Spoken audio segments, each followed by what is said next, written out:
कैसे हैं श्री सुखदेव जी? थोड़ा ध्यान से सुनना। महाराज व्यास देव की पत्नी बिटिका देवी, और उनके यहाँ 12 वर्ष हो गए हैं गर्भ को। 1-2 महीना, 9 महीना और 12 महीना वाला मामला नहीं है। 12 वर्ष गर्भ धारण किए हो गए। अंदर से वेद मंत्रों की ध्वनि आती है। भगवती बिटिका देवी के गर्भ को कान लगा के व्यास जी कहते हैं, आए हे ऋषि, आप जो भी भगवती के गर्भ में हैं अब प्रकट हो जाइए। तो अंदर से आवाज आती है, बाहर नहीं आऊंगा। यदि बाहर आऊंगा तो विष्णु की माया बड़ी बलवती है, तत्काल मुझे लग जाएगी। भगवान की माया बहुत विचित्र है। माया की रक्षा तो केवल मायापति भगवान के अनुगत्य से ही संभव है, नहीं तो कबीरदास जी ने तो एक बड़ा सुंदर भाव लिखा है। उन्होंने कहा है, रमैया की दुल्हन, ये राम जी की दुल्हन है माया।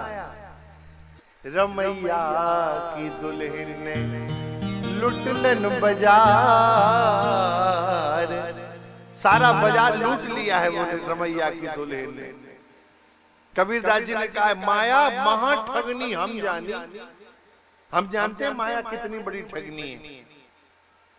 अरे महाराज, कौन रह गया? बड़े बड़े अमलात्मा, विमलात्मा, महात्मा भी जब माया का प्रभाव आया तो सब बह चले। लेकिन कौन रक्षक रहा? जे राखे रघुवीर ते उबरे ते ही काल। इस माया से रक्षा केवल भगवान के शरणागतों की होती है। श्री मलूक दास जी का एक पद है, उसमें मलूक दास जी ने माया को फटकार लगाई है। महाराज, माया से कहा है, वैसे तो तुम हमारी मौसी हो, इसलिए पैर पड़ा लो और हाथ जुड़ा लो और चली जाओ, उतना ही ठीक है। भाई हमारे प्रभु की प्रेयसी हो तो इसलिए मौसी हो। बहन जी हो गई हमारी मैया की, लक्ष्मी जी की। लेकिन यदि आप हमें परेशान करोगी तो सुन लो, हमसे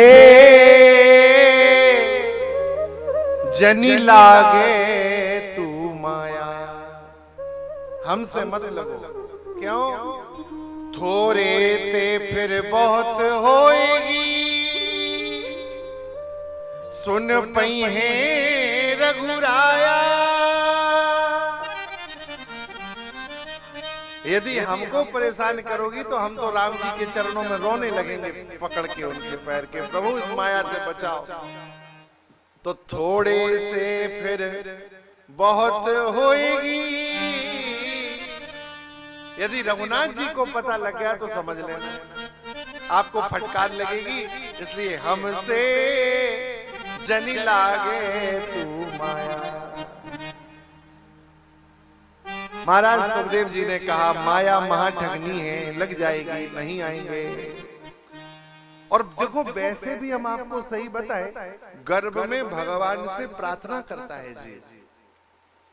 गर्भावस्था में जितना कष्ट जीव को होता है उतना किसी भी काल में नहीं होता।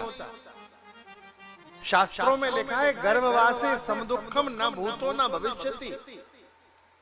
एक तरफ मूत्र की थैली है, एक तरफ मल की थैली है, और मूत्र और मल की थैली पे उल्टा सिर करके लटका रहता है जीव। और मैया कहीं कृपालु हो गई और थोड़ा सा तीखा पा लिया। मैया के थोड़े से तीखे पाने से गर्भस्थ जीव को जैसे 1000 बिच्छू एक साथ डंक मारे, इतना कष्ट होता है। तब बार बार व्याकुल होकर प्रार्थना करता है, प्रभु इस नरक से पार कर दो, नरक से पार कर दो। हम आपका भजन करेंगे, आप कभी गर्भ में नहीं आएंगे।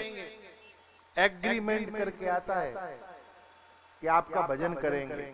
लेकिन जैसे ही जन्म हुआ और बाबा ने कहा, दादी ने कहा और चाचा ने कहा, सब भूल जाता है कौन भगवान, कैसा एग्रीमेंट, कैसा भजन, और दोबारा वही सब प्रपंच चालू हो जाते हैं।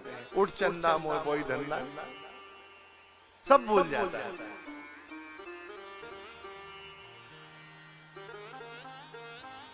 श्री सुखदेव जी बोले नहीं आएंगे। भगवान व्यास ने कहा कि मैं प्रभु से प्रार्थना करता हूं। भगवान ने आके कहा शुक प्रकट हो जाओ, तुम्हें मेरी माया नहीं स्पर्श करेगी।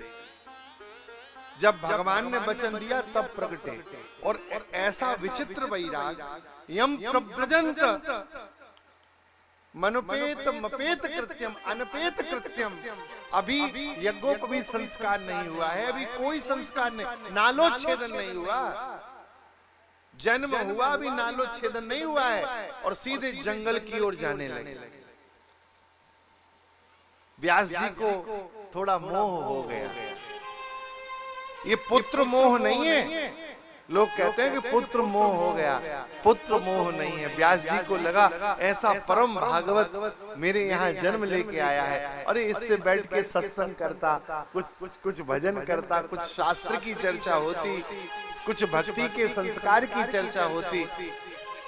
लेकिन सुखदेव जी तो जंगल जाने लगे।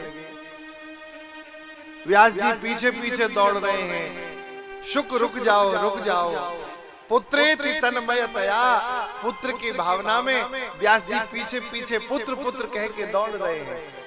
तब वृक्षों ने उत्तर दिया कि व्यास जी, हम भी हमारे पुत्र जो फल होते हैं उन्हें स्वयं नहीं पाते हैं, समाज के लिए दे देते हैं।